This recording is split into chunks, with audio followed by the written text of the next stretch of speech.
नमस्कार. आज अत्यंत दुःखद आणि दुर्दैवी अशा घटनेसाठी हा व्हिडिओ घेऊन तुमच्या समोर आली आहे. अवघ्या 23 वर्षाची मयुरी ठोसर जी बुलढाण्याहून जळगावला लग्न होऊन गेली.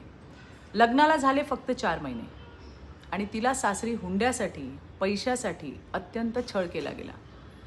याच्यात आणखीन भर म्हणजे तिचा मोठा दीर हा घटस्फोटीत होता आणि तो वारंवार मयुरीशी अश्लील चाळे करायचा अशी माहिती मयुरीच्या भावाने दिली.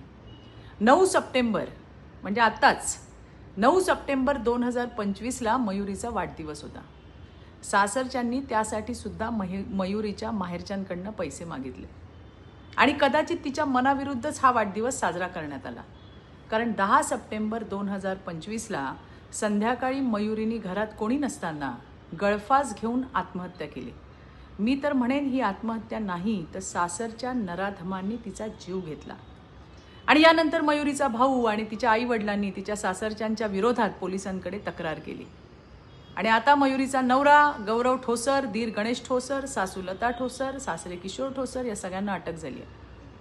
या प्रकरणासंदर्भात, या घटनेसंदर्भात मी स्वतः IGP नाशिक रेंज कराळे साहेब आणि जळगावचे SP रेड्डीजी यांच्या संपर्कात होते आणि आजही आहे.